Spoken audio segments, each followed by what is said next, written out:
رب اشرح لي صدري ويسر لي أمري واحلل عقدة من لساني يفقهوا قولي رب زدني علما اللهم فقهنا في الدين اللهم بارك لنا في أوقاتنا اللهم أخلصنا لوجهك الكريم يا رب لك الحمد كما ينبغي لجلال وجهك ولعظيم سلطانك اللهم صل على محمد صلى الله عليه وسلم وعلى آل محمد صلى الله عليه وسلم اللهم يا رب إن لم ترض عنا فاعف عنا آمین۔ ہم پڑھ رہے تھے پارہ 18 سورۃ الفرقان۔ کل کی آیات کافی سخت تھیں اور انسان کو جھنجھوڑ کر رکھ دینے والی تھیں، اور نہ صرف یہ کہ انسان کو جھنجھوڑ کر رکھ دینے والی بلکہ اللہ کے ساتھ مزید تعلق مضبوط کرنے والی، سوچنے پر مجبور کرنے والی اور مجبور کر دینے والی کہ انسان استقامت اختیار کرے، چاہے وہ سیکھ رہا ہے، چاہے وہ سکھا رہا ہے، چاہے وہ کچھ بھی کر رہا ہے۔ امید ہے کہ ان میں سے کسی چیز پر تو ان آیات نے ہمیں مجبور کیا ہوگا، اور اگر نہیں تو پھر اپنے ایمان کا جائزہ لیجئے۔ آگے انشاءاللہ ہم پڑھیں گے آیہ 17 سے۔ بسم اللہ الرحمن الرحیم۔ وَيَوْمَ يَحْشُرُهُمْ وَمَا يَعْبُدُونَ مِن دُونِ اللَّهِ فَيَقُولُ أَأَنْتُمْ أَضْلَلْتُمْ عِبَادِي هَؤُلَاءِ أَمْ هُمْ ضَلُّوا السَّبِيلَ۔ اور جس دن اللہ تعالی انہیں اور سوائے اللہ کے جنہیں یہ پوجتے رہے، اللہ کے سوا جن کو انہوں نے اپنا رب مانا ہوا تھا یا جس سے یہ دعائیں کرتے تھے، جس کے سامنے یہ جھکتے تھے، انہیں جمع کرے گا اور ان سے پوچھے گا۔ جی ہاں، یہ مت سمجھیے کہ اگر ہم اللہ کے سوا کسی اور کو بہت پہنچی ہوئی ہستی مان رہے ہیں تو اللہ تعالیٰ اس کا حساب کتاب نہیں لیں گے۔ صرف اللہ عز و جل ہیں جن کا کوئی حساب نہیں، معاذ اللہ، نہ مخلوق کو دینا ہے نہ کسی اور کو، لیکن اللہ کے سوا باقی ساری مخلوقات کا حساب ہوگا قیامت کے دن۔ جنوں، انس اور باقی جو ایون کے جانور ہیں، ایون کے حشرات، حتیٰ کہ اگر ایک سینگ والی بکری نے بنا سینگ والی بکری کو مارا ہوگا تو دوسرے کو سینگ دیے جائیں گے تاکہ اپنا بدلہ پورا کرے۔ اس طریقے پر آ کر اللہ عز و جل حساب کتاب لیں گے، اور اللہ تعالیٰ اس دن غصے میں بھی ہوں گے۔ حدیث میں آتا ہے کہ اللہ تعالیٰ اس دن، جس دن میرا اور آپ کا اور ہم سب کا حساب ہوگا، اتنے غصے میں ہوں گے کہ نہ ہی اس سے پہلے کبھی غصے میں اتنا ہوں گے اور نہ ہی اس کے بعد ہوں گے۔ اور غصہ دلانے والی کیا چیز ہوگی؟ ایک رب کیوں غصہ کرے گا جو اپنے بندوں سے بے انتہا محبت کرتا ہے؟ بندوں کے کام ہی ایسے ہوں گے، ان کے کرتوت ہی ایسے ہوں گے کہ اللہ سبحانہ و تعالیٰ انتہائی غصے کی حالت میں ہوں گے اور بہت زیادہ غصہ کریں گے۔ اللہ تعالیٰ ہم سب کو اپنی پناہ میں رکھے۔ بہرحال اسی کنڈیشن میں جب اللہ تعالیٰ دیکھیں گے کہ اچھا فلاں بندہ کہہ رہا تھا فلاں رب ہے، اللہ تعالیٰ غصے میں ہی دونوں کو بلا لیں گے۔ بتاؤ، جو قبر کے اندر دفن تھا وہ بھی آئے، جو قبر پہ مجاور بن کے بیٹھا تھا وہ بھی آئے، جو بت ہیں وہ بھی آئیں، جن کو معاذ اللہ جن انبیاء کو، جن صحابہ رضی اللہ تعالی عنہم کو کچھ بناتے تھے حضرت کی، حالانکہ عیسیٰ علیہ السلام کو بھی، حتیٰ کہ اللہ تعالیٰ کہیں گے بتاؤ کیا تم نے کہا تھا کہ میں رب ہوں؟ جب لوگ کہہ دیں گے کہ ہم نے نہیں کہا، تو پھر جنہوں نے ماننا تھا ان کو رب اور جو ان کے سامنے جھکتے تھے، واللہ ان کی شامت آ جائے گی۔ پھر وہ ایسا پھنسیں گے کہ وہ کبھی نہیں نکل پائیں گے۔ قیامت کے دن امید ہے زانی بچ جائے، گناہگار بچ جائے، نماز چھوڑنے والا بچ جائے، اللہ جیسے بھی چاہے اس کو عذاب دے کے چھوڑے یا ویسے بھی امید ہے۔ لیکن اگر کوئی اللہ کو نہیں مانتا تھا یا اللہ کو مان کر اس کے ساتھ اکا دکا اور کو بھی مان رہا تھا، وہ قطعاً نہیں بچے گا. ان اللہ لا یغفر ان یشرک بہ، اللہ تعالی قطعاً معاف نہیں کرے گا کہ اس کے ساتھ کسی کو شریک ٹھہرایا جائے. تو ہمیں اپنا جائزہ لینا چاہیے. اس دن اللہ تعالیٰ جس دن بہت زیادہ غصے کی حالت میں ہوں گے، کیا میں ساتھ کوئی اور رب بنا کے لے جاؤں؟ پھر اللہ تعالیٰ کو زیادہ غصہ آئے گا. بہرحال اللہ تعالیٰ ان کو جمع کرے گا. امیجن کیجئے آج جس سے بھی آپ مانگتے ہیں، واللہ عالم، اگر آپ صرف اللہ سے مانگتے ہیں تو آپ مطمئن رہیے. لیکن اگر آپ اللہ کے علاوہ کسی اور کو تھوڑا سا بھی کچھ مانتے ہیں جس کو آپ نے بہت بڑا بنایا ہوا ہے، تو ذرا امیجن کیجئے اللہ تعالیٰ سامنے ہے، اللہ تعالیٰ سامنے ہے، اللہ تعالیٰ سامنے ہے، اور آپ سے پوچھ رہے ہیں، اور آپ کا وہ ساتھ میں معبود بھی ہے معاذ اللہ جو آپ نے جھوٹا بنایا ہوا تھا. اور ایون کہ جو لوگ بتوں کو مانتے ہیں وہ اپنے بتوں کو سر پہ اٹھائے ہوئے لائیں گے، کیونکہ وہ خود تو چل نہیں سکتے نا، تو پھر وہ ان کو اٹھائے ہوئے لائیں گے کہ یہ میرا معبود ہے، یہ پیس میرا ہے، اور یہ میرا اور یہ اس کا ہے. تو اللہ تعالیٰ پھر پوچھے گا کیا میرے ان بندوں کو تم نے گمراہ کیا؟ اب دیکھیں اللہ کی محبت، اتنا سارا کچھ ہو گیا، بندے نے اپنا رب بدل لیا، لیکن رب پھر بھی کہہ رہا کہ میرے ان بندوں کو تم نے گمراہ کیا. کیا تم نے ان کو اپنے پیچھے لگایا کہ یہ اپنے رب کو پہچان نہیں سکے؟ کیا تم نے کچھ ایسا کیا تھا کہ یہ اپنے رب کے ساتھ بے وفائی کر بیٹھے، رب کو چھوڑ بیٹھے، رب کے ساتھ غداری کر بیٹھے، اپنے رب کو ہی بھول گئے؟ کیا تم نے ان کو گمراہ کیا تھا، یا یہ خود ہی راہ سے گم ہو گئے؟ دنیا میں اللہ کے سوا جن کی عبادت کی جاتی رہی ہے اور کی جاتی رہے گی، ان میں پتھر، لکڑی اور دیگر دانتوں کی بنی ہوئی مورتیاں بھی ہیں جو غیر عاقل ہیں، اور اللہ کے نیک بندے بھی جو عاقل ہیں، مثلا عزیر علیہ السلام، مسیح علیہ السلام، اس کے علاوہ یعنی عیسیٰ علیہ السلام، علی رضی اللہ تعالی عنہ، اور دیگر بہت سے نیک بندے. اسی طرح فرشتے اور جنات کے پجاری بھی ہوں گے. اللہ تعالیٰ غیر عاقل جمادات کو بھی شعور اور ادراک اور گویائی کی قوت عطا فرمائے گا، اور ان سب سے پوچھے گا کیا تم نے ان کو گمراہ کیا؟ اور وہ کیا کہیں گے؟ نہیں، ہم نے تو نہیں کیا. اب آپ دیکھیں یہاں پر سارا مسئلہ کس کا ہے؟ جو لوگ نئے بت بناتے ہیں، ٹھیک ہے، یہ مسئلہ ان کا ہے، ان کا بھی نہیں کہ جن کو بنایا گیا.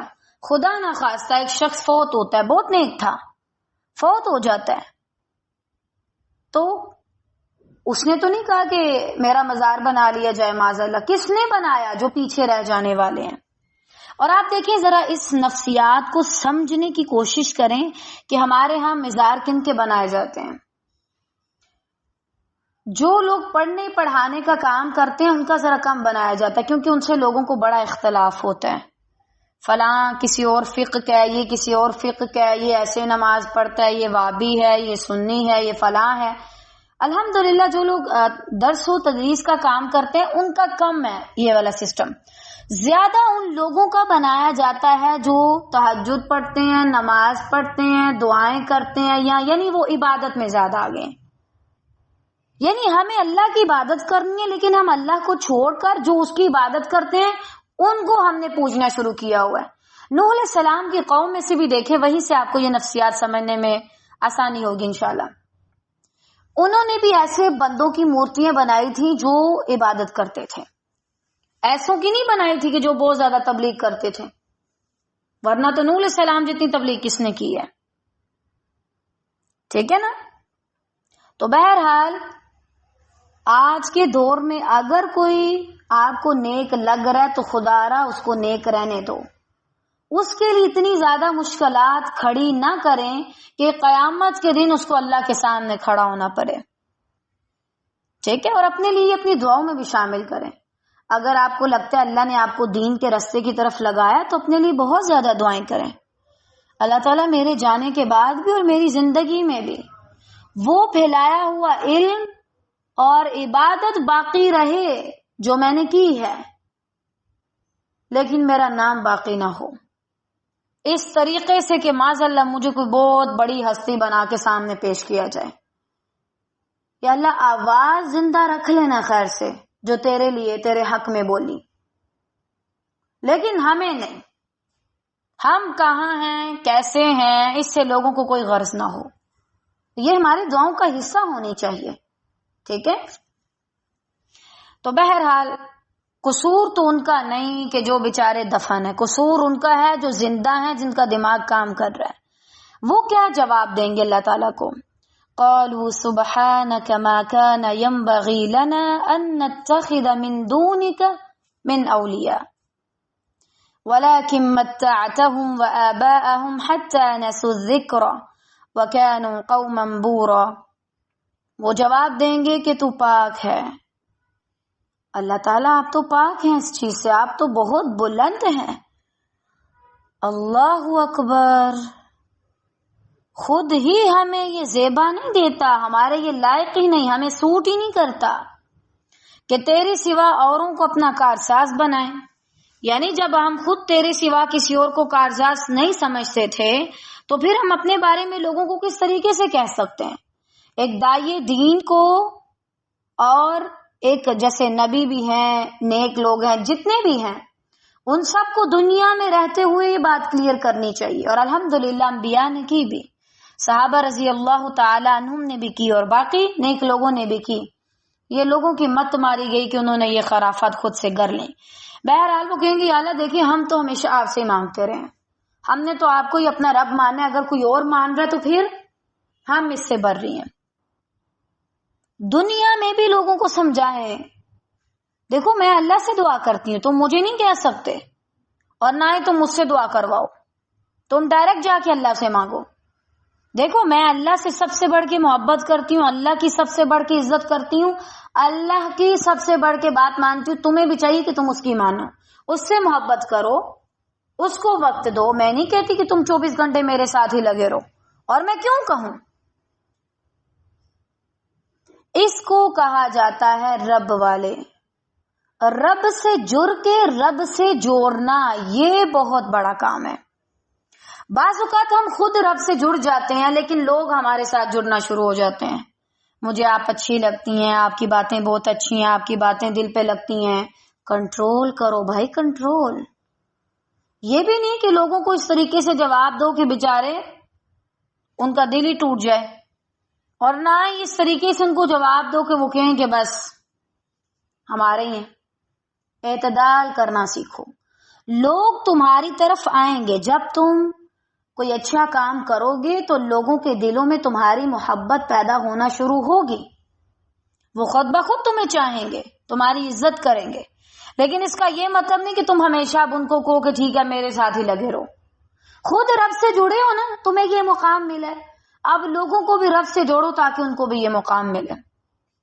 اور دوسری ہمارے ہاں ایکسٹریم پائی جاتی ہے، لوگوں کو رب سے جوڑتے رہنا اور خود رب کا پتہ ہی نہیں ہے. معاذ اللہ، یہاں بیٹھے کلاس میں لوگوں پہ چیزیں حرام کی، یہ بھی نہیں کر سکتے، وہ بھی نہیں کر سکتے، خود جا کے تنہائی میں وہی سارے کام کیے.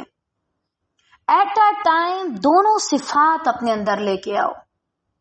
اللہ سے جڑو، اللہ سے جوڑو. دیکھو بھائی ٹھیک ہے تمہیں میرے ساتھ لگاؤ ہے، اٹس اوکے، لیکن یہ اتنا نہیں ہونا چاہیے کہ تم اللہ کو بھول جاؤ معاذ اللہ، یا مجھے اس مقام تک لے کے جاؤ جو میرا ہے ہی نہیں. ٹھیک ہے. تو بہرحال یہ لوگ بھی یہی جواب دیں گے. اللہ تعالیٰ ہمیں نہیں پتا، جب تک ہم دنیا میں تھے ہم تو آپ کو ہی پکارتے رہے، اور ہم نے تو کسی کو نہیں کہا کہ ہمیں پوجنا شروع ہو جانا. بات یہ ہے کہ تو نے انہیں اور ان کے باپ داداؤں کو بہت زیادہ آسودگیاں دیں، یعنی نعمتوں کی فراوانی دی، آسانیاں دی، مال و دولت دیا، دنیا کا ساز و سامان دیا.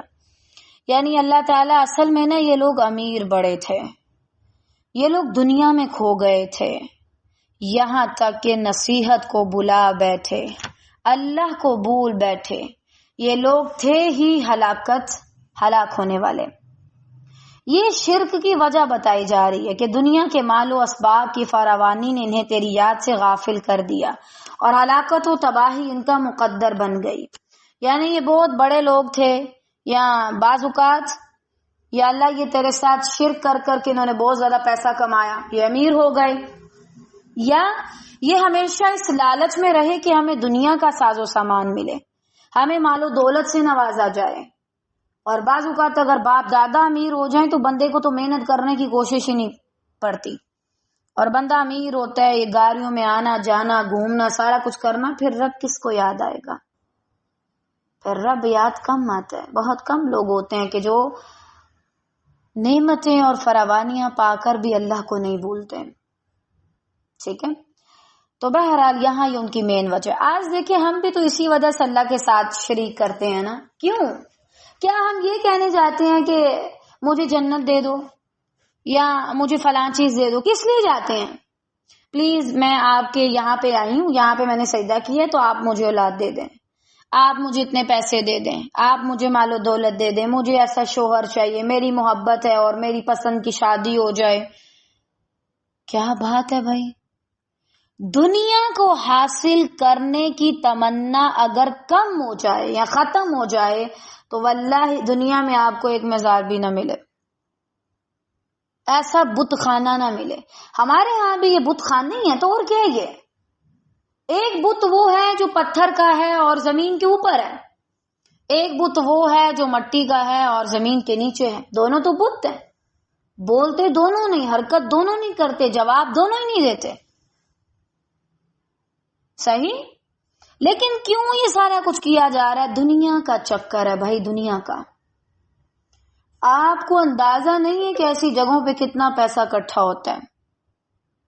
ایک دن بھی اگر یہ لوگ میلہ لگائیں نا، برسی منائیں، پورا سال بیٹھ کے کھا سکتے ہیں سمیت اپنے خاندان کے۔ تو یہی تو چیزیں ہیں۔ پتہ ہے مسجد جائیں گے، اللہ کے پاس جائیں گے تو اتنا کچھ نہیں ملے گا، وہاں پہ آزمائش ہوگی، وہاں پہ آزمایا جائے گا۔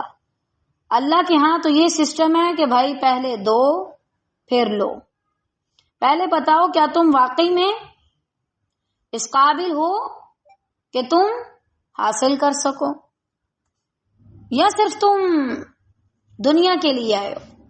تو اس وجہ سے یہاں پر یہ کہا جا رہا ہے۔ اور دیکھیں جب انسان دنیا کے لیے اندھا بنتا ہے نا، وہ سارا کچھ بھول جاتا ہے۔ اللہ کون ہے، مجھے کس کو حساب دینا ہے، میں نے ایک دن مرنا بھی ہے۔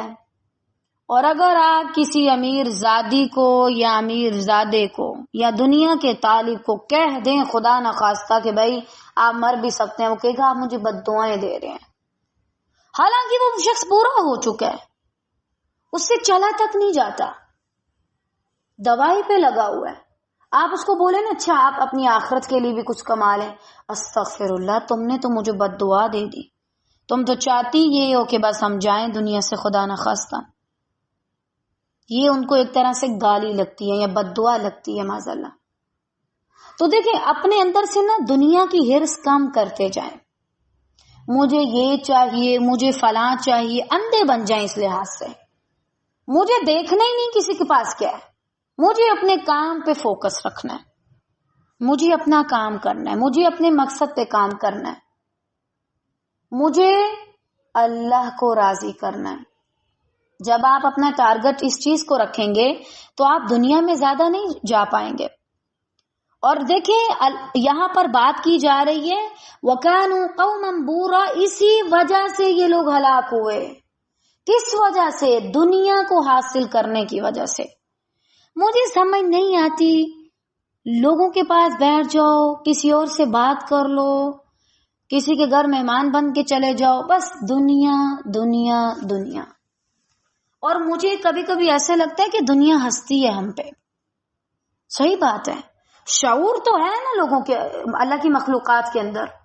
مجھے لگتا ہے دنیا ہنستی ہے، وہ ہنس رہی ہوتی ہے کہ دیکھو کیسے پاگل ہیں، کیسے غرور کر رہے ہیں اور کیسے اپنے آپ کو کچھ سمجھ رہے ہیں اور کیسے سارا کچھ اکٹھا کر رہے ہیں، دیکھو کچھ ٹائم یہ نیچے ہوگا، کچھ ٹائم بعد وہ مذاق اڑاتی ہے۔ مجھے ایسا محسوس ہوتا ہے، یہ میں اپنی بات کر رہی ہوں، کسی اور کی بات نہیں کر رہی۔ ٹھیک ہے، اور اس کی میرے پاس دلیل نہیں ہے قرآن و حدیث سے، لیکن ظاہری بات ہے زمین جذبات رکھتی ہے. مجھے ایسا لگتا ہے کہ ظاہری بات ہے وہ ہلاک ہونے والی ہے نا، دھوکہ ہے، لعب و لہو ہے، متاع الغرور ہے. اس کے باوجود بندے اس کے لیے ایک دوسرے کو مار رہے ہیں، لڑ رہے ہیں اور غیر اللہ کے سامنے سجدہ کر رہے ہیں. جس اولاد کو حاصل کرنے کے لیے، جس کامیابی کو، جس شہرت کو، جس نام کو حاصل کرنے کے لیے تم نے اپنا رب بدل لیا نا، وہ ہمیشہ نہیں رہے گا. حتیٰ کہ تم کوئی دنیاوی چیز اللہ سے بھی مانگ لو، اگر تم اللہ سے اللہ کو مانگو گے تو وہ ہمیشہ کے لیے. لیکن اگر تم اللہ سے اللہ کے سوا اور کوئی بھی چیز مانگو گے، چاہے تمہارے فائدے کی ہے، وہ تم سے واپس لے لی جائے گی. دنیاوی چیزیں اللہ دے، یا تم کسی غیر کے جا کے ماتھا ٹیکو. دیتا تو اللہ ہی ہے، لیکن کسی غیر کے سامنے جھک جاؤ تو وہ تمہارے پاس ہمیشہ کے لیے نہیں رہے گی. یہ جو آج کل ہم جھوٹی دنیا میں رہنا شروع ہو گئے ہیں نا، اپنے آپ کو جھوٹی تسلیاں دینا شروع ہو گئے، ابھی میں بہت ٹائم جیوں گی. اچھا، کبھی کبھی مجھے لگ رہا ہے کہ میں مرنے والی ہوں. تمہیں ایسی وہم ہو رہا ہے شیطان کی طرف سے. تعوذ پڑھو اور گانا سنو اور کھانا پیا کھاؤ، باہر جا کے گھوم لو، دوستوں کے ساتھ باہر چلے جاؤ، ڈرائیونگ کر لو، تم ریلیکس فیل کرو گی. جب ایسی سوچ آئے، بیٹھ جایا کریں ساری چیزیں چھوڑ کے اور سوچا کریں واقعی میں اینڈ قریب ہے. اور جو آپ کی روح ہے نا، وہ رحمان نے دی ہے، اور رحمان کی دی ہوئی روح، اس کی طرف سے دی گئی روح رحمان کا قرب چاہتی ہے، دنیا کا نہیں. تم اسے جتنا زیادہ دیتے جاؤ گے، یہ اتنا زیادہ تمہیں بے سکون کرے گی، کیونکہ تمہاری روح کو یہ نہیں چاہیے، تمہاری روح کو رحمان چاہیے، اس کا قرب چاہیے. کیا کبھی اللہ سے یہ کہے کہ روح کے رحمان، اب روح تیرا قرب چاہتی ہے، دنیا کی طلب اس کے اندر سے ختم ہو چکی ہے.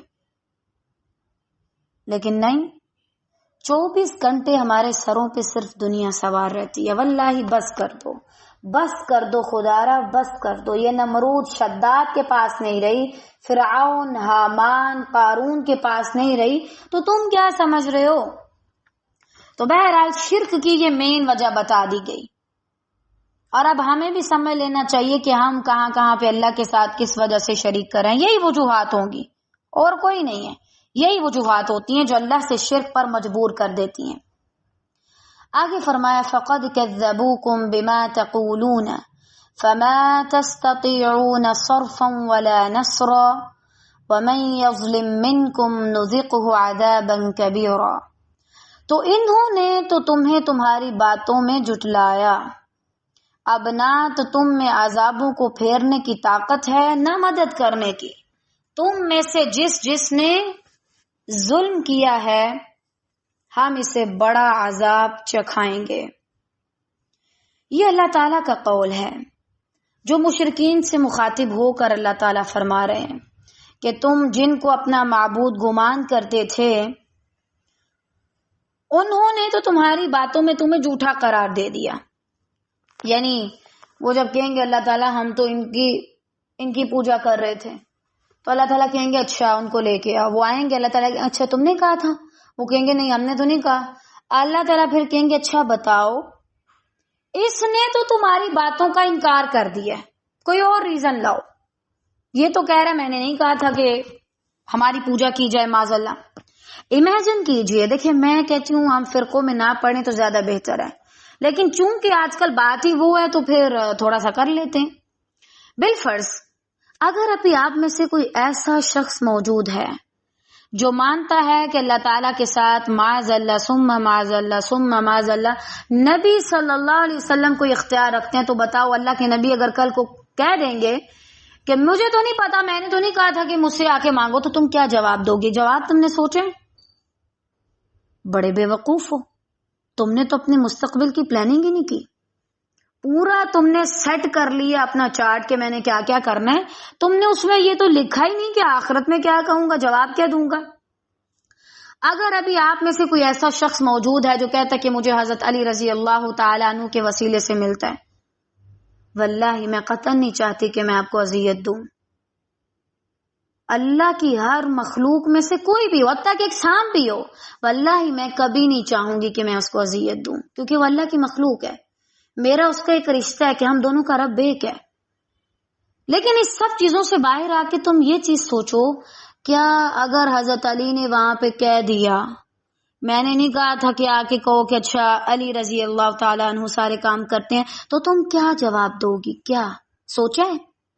کیونکہ یہاں پہ دیکھو یہ آیت ہے فَقَدْ كَذَّبُوكُمْ بِمَا تَقُولُونَ.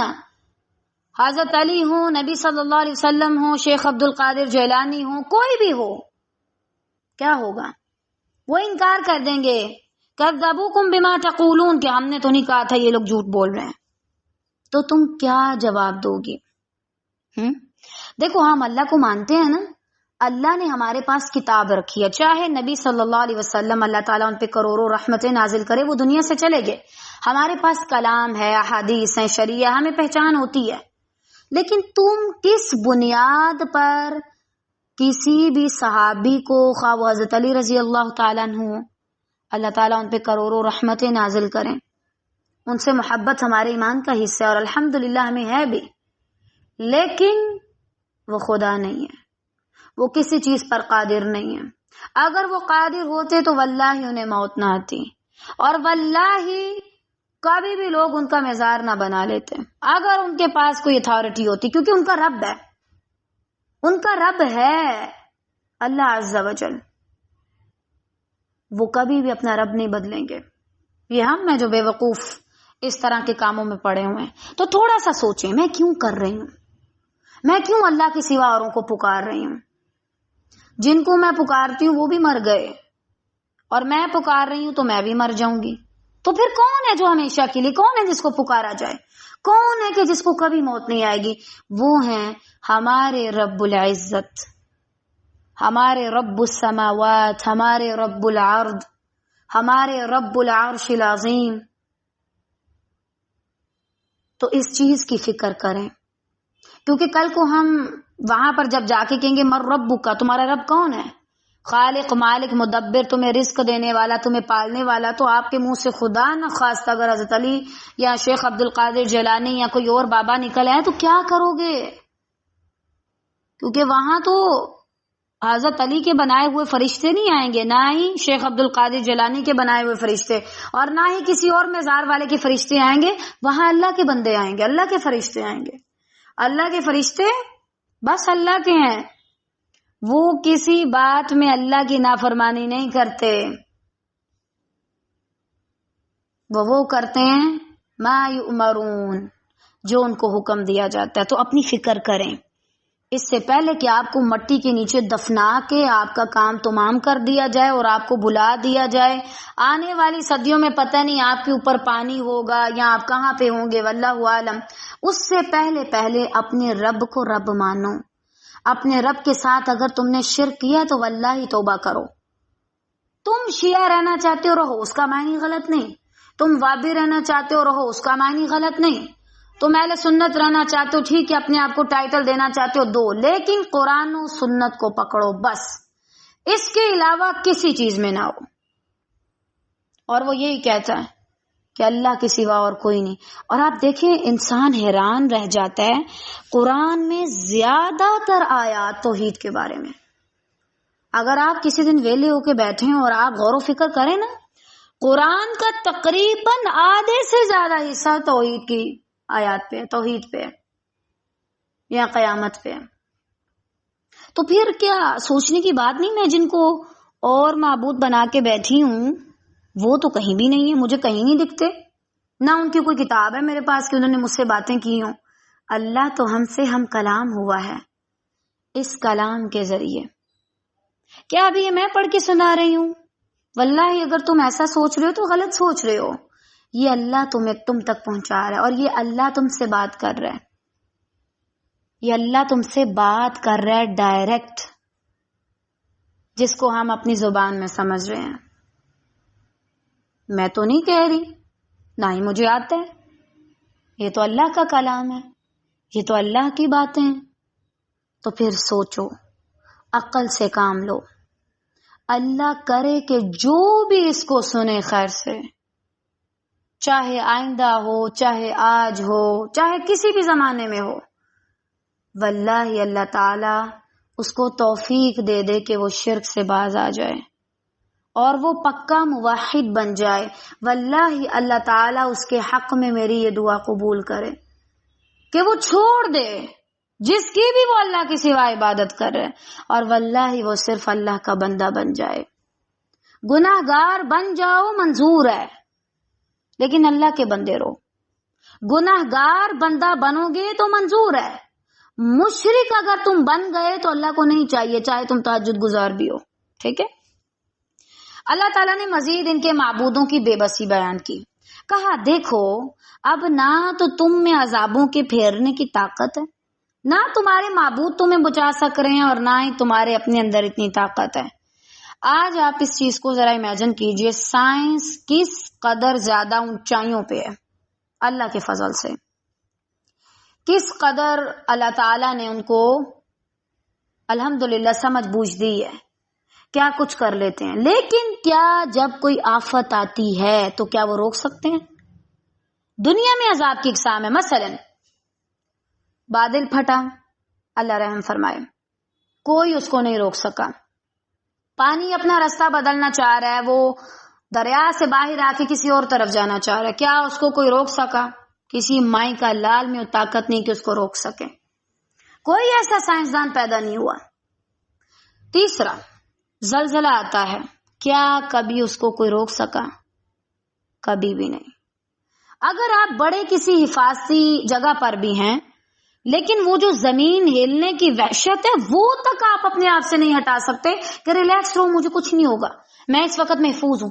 نہیں، جب دنیا میں نہیں کر سکتے تو آخرت میں کیا کریں گے؟ آگ لگی تھی نا USA میں، کیا حال ہوا تھا ان کا؟ کتنا حصہ ان کے ملک کا جل گیا تھا. کیا کوئی اس کو روک سکا تھا؟ بہت بنے پھرتے ہیں نا ہم. ابھی بھی آپ دیکھیں عیسائیت اور یہودیت نے آفت مچا رکھی ہے دنیا میں. واللہ اللہ جانے کب تک ان کو مہلت حاصل ہے. انہوں نے دنیا میں آفت مچا رکھی ہے، فساد پہ فساد کر رہے ہیں. کیا یہ بھی جو اتنے اپنے آپ کو سمجھ رہے ہیں، کیا یہ بھی اللہ کے عذاب کو روک سکیں؟ نہیں. تھوڑی سی زمین ہلتی ہے نا، اپنے ہیلی کاپٹر نکال لیتے ہیں کہ چلو فضا میں، اور اگر فضا کی طرف سے کوئی چیز آئے تو پھر مضبوط قلعوں میں بھاگ جاتے ہیں کہ بس اپنے آپ کو محفوظ رکھو. کیا ہے یہ سارا کچھ؟ یہ تمہیں بتانے کے لیے تو ہے میرے بندو. تم سائنسدان کی ایک سرچ پہ واہ واہ کر رہے ہو، لیکن دیکھو وہ یہ کر رہا ہے لیکن میری اذن سے، اور دیکھو وہ اتنی طاقت نہیں رکھتا کہ وہ تم کو بچا سکے، وہ کچھ کر سکے. اللہ کے معاملات میں کوئی بھی ٹانگ کیا انگلی بھی نہیں ہرا سکتا. تو کل قیامت کو بھی یہی حال ہوگا. کیا؟ فما تستطيعون صرفا ولا نصرا، کہ وہ عذاب کو پھیرنے کی طاقت نہیں رکھیں گے. جب ان کے اندر اتنی طاقت ہی نہیں، دیکھو وہ معبود ہی کیا جو مجھے مشکلات سے نہ نکال سکے، وہ معبود ہی کیا کہ جو مجھے بچا نہ سکے. ہمارا رب تو بچاتا ہے الحمدللہ، لیکن جتنا اس نے امتحان لینا وہ اس نے بتایا، آلریڈی بتایا پھر امتحان لیا. وَلَنَبْلُوَنَّكُمْ بِشَيْءٍ مِّنَ الْخَوْفِ، اللہ نے تو بتا کے لیا نا. تمہارے معبود تو ویسے ہی مکر گئے، اور نہ مدد کرنے کی، یعنی نہ کوئی تمہاری مدد کر سکتا ہے، نہ تم اپنی مدد خود کر سکتے ہو، نہ کوئی تم پر سے عذاب کو ٹال سکتا ہے، اور نہ ہی تم خود اپنے عذاب کو پیچھے ٹال سکتے ہو. تم کچھ بھی نہیں کر سکتے. تو دیکھو جب تم اتنے اس دن بے بس ہو جاؤ گے کہ تم کچھ بھی نہیں کر پا رہے، تو پھر کیوں نہ تم آج ہی سدھر جاؤ، تم آج ہی اللہ کے بن جاؤ. دیکھو سارا کچھ تو اللہ تمہیں دے رہا ہے، پھر تمہیں اور کیا چاہیے؟ حفاظت بھی دے رہا ہے، سارا کچھ کر رہا ہے، پھر آخر تمہیں کیا چاہیے؟ اس لیے اللہ کے بن کے رہ جاؤ اور اللہ کی فرما برداری کرو. ٹھیک ہے؟ اللہ کے ساتھ کسی کو بھی شریک نہ ٹھہراؤ، ورنہ بہت بڑا نقصان اٹھاؤ گے۔ اور دیکھیں، اس سے بڑا فضل کوئی نہیں ہو سکتا کہ ہمیں دنیا میں بتایا جا رہا ہے، اللہ تعالیٰ دنیا میں بتا رہے ہیں پہلے سے، دیکھو کوئی تمہارا کوئی خیر خواہ نہیں، کوئی تمہیں بچانے کے لیے نہیں آئے گا۔ اس کی مثال آپ یوں ہی سمجھیے، دادی، نانی، خالہ ہم سے بہت محبت کرتے ہیں بے انتہا، لیکن اگر امی نے منع کیا ہے کہ تم ادھر نہیں جاؤ گی، خالہ نے کہا نہیں آ جاؤ میرے ساتھ، چلی گئی، اب واپس آؤں گی امی سے مجھے مار پڑے گی، تو کیا خالہ بچانے آئے گی؟ خالہ کو امی کیا کہے گی؟ جاؤ یہاں سے، یہ ماں اور بیٹی کا معاملہ، پیچھے ہٹو، ہمارے گھر کا معاملہ ہے۔ تو کیا وہ بچا سکے گی دادو یا کوئی اور؟ بالکل بھی نہیں۔ بعض اوقات یوں ہوتا ہے، دو لوگوں میں جو بچانے والا ہوتا ہے اس کو بھی پڑ جاتی ہے، ایک دو جوتا ایک دو تھپڑ اس کو بھی لگ جاتے ہیں۔ تو اللہ کے ہاں کون جرت کرے گا کہ تمہیں خدا نخواستہ مار پڑ رہی ہے، سزا مل رہی، کوئی بیچ میں آ کے بولے اس کو معاف کر دیں؟ جرت ہی نہیں ہوگی کسی کی۔ تو پھر کیوں جاتے اور طرف؟ باز آ جاؤ، کچھ نہیں ملنا تمہیں کسی اور کے سامنے ماتھا ٹیک کے، کسی کے قدموں کو چوم کے، کسی کے قدموں میں سر رکھ کے۔ تم میں سے جس نے ظلم کیا، اللہ تعالیٰ کہتے ہیں ہم اسے بڑا عذاب چکھائیں گے۔ ظلم سے مراد شرک ہے، جیسے سورہ لقمان آیت 18 میں اللہ تعالیٰ فرماتے ہیں ان الشرک لظلم عظیم، بے شک جو شرک ہے وہ بہت بڑا ظلم ہے، اس سے بڑا کوئی ظلم نہیں۔ اور دیکھیں، جب آپ تھوڑے سے باشعور ہونا شروع ہوتے ہیں نا، آپ کو تھوڑی سمجھ آنا شروع ہوتی ہے، آپ کو سمجھ آتا ہے کہ دنیا میں جو سب سے بڑا اس وقت ظلم اور ناانصافی ہو رہی ہے وہ کیا ہو رہی ہے؟ اللہ کو چھوڑ کے اوروں کو پوجا جا رہا ہے۔ یہ سب سے بڑی ناانصافی ہے جو ہماری زمین پہ ہو رہی ہے۔ یہیں سے آپ اندازہ لگائیں کہ اتنی خوبصورت کائنات کیسے جل کے بھسم ہو جائے گی اور ختم ہو جائے گی۔ کیوں ہو جائے گی؟ اسی وجہ سے، کیونکہ اس پر رہ کر لوگوں نے کام ہی ایسے کیے ہیں کہ وہ بیچاری نہیں قائم رہ پائے گی۔ ٹھیک ہے، تو بہرحال یہاں پر عذاباً کبیرہ کی بات ہے، اور نذیقہ چکھنے کی بات آئی۔ نعمتیں بھی انسان چکھتا ہے، جب ان کا ذائقہ ایک بار وہ چکھ لیتا ہے تو پھر اس کے لیے وہاں سے ہٹنا ذرا مشکل ہوتا ہے۔ اچھا یہاں پہ ایک سجدہ کیا تھا، یہ چیزیں مل گئیں، چلو دوبارہ کر لیتے ہیں۔ اور گناہ بھی ایسا ہی ہوتا ہے، اس کا بھی ایک ذائقہ ہوتا ہے، انسان اس کو پہلے چکھتا ہے، اس کو تھوڑا عجیب لگتا ہے، پھر 2-3 بار وہ آہستہ آہستہ کرتے کرتے اس کو اس میں اتنا لطف آتا ہے کہ وہ چھوڑتا ہی نہیں ہے۔ اور یہ گانے اور یہ ساری چیزیں بھی اسی کے مانند ہیں۔ تو جس نے یہ کیا، اللہ تعالیٰ کہتے ہیں پھر ہم اسے چکھائیں گے، جیسا جرم ویسی سزا، اب تم چکھو الگ الگ طرح کا عذاب۔ یہ عذاب بھی ایسا ہوگا کہ جو تمہارے جسم میں، رگوں میں وہاں تک پہنچ جائے گا، تمہیں اپنی ہوش نہیں رہے گی۔ اپنی فکر کیجئے اور اپنی آخرت کی بھی فکر کیجئے۔ دن کم ہے، حساب سخت ہے، اور اس کے علاوہ اگر اللہ ناراض ہو گیا تو پھر اور بھی بڑی بری بات ہوگی۔ آج ہمیں اپنا جائزہ لینا چاہیے، کہاں کہاں میں شرک کرتی ہوں، کہاں کہاں میں اللہ سے بڑھ کر کسی اور کو ویلیو دیتی ہوں، اللہ سے بڑھ کر کسی اور کی بات مانتی ہوں، اللہ سے بڑھ کر کوئی اور میرے لیے زیادہ اہم ہے۔ کیا ایسا تو نہیں کہ میں لوگوں سے پڑھنے کی بجائے ان کی ذات میں کھو رہی ہوں؟ کسی انسان سے محبت ہونا نارمل چیز ہے، لیکن اتنی محبت ہو جانا کہ بندہ کہ بس یہ چیز غلط ہے، یہ چیز لے کے جاتی ہے شخصیت پرستی تک، اور شخصیت پرستی لے کے جاتی ہے بت پرستی تک، اور بت پرستی تو ہے ہی شرک ہے۔ اس لیے آج اپنا جائزہ لیجئے. کہیں کوئی انسان بھی تو میرے لیے اتنا اہم نہیں بن چکا کہ میں اس کی وجہ سے اللہ کی نافرمانی کر رہی ہوں. ہم اکثر شرک سمجھتے ہیں صرف بتوں کو. اب یہاں دیکھیے بتوں کی بات نہیں ہے, یہاں جیتے جاگتے انسانوں کی بات ہے. یہاں جیتے جاگتے انسانوں کی بات ہے کہ وہ انسان جو ہوتے ہیں ان کو بلایا جا رہا تھا, ان کو پکارا جا رہا تھا. تو قیامت کے دن بھی پھر اللہ نے انہیں سے سوال کیا. آج اگر میں کسی کی دوستی میں پڑھ کے غلط کام کر رہی ہوں, گانے سن رہی ہوں, فحاشی پھیلا رہی ہوں, یا سارے غلط کام کر رہی ہوں, اس کے ساتھ بیٹھ کے مووی دیکھ رہی ہوں, تو کل قیامت کو وہ یہ نہیں کہے گی کہ میں نے بٹکایا تھا.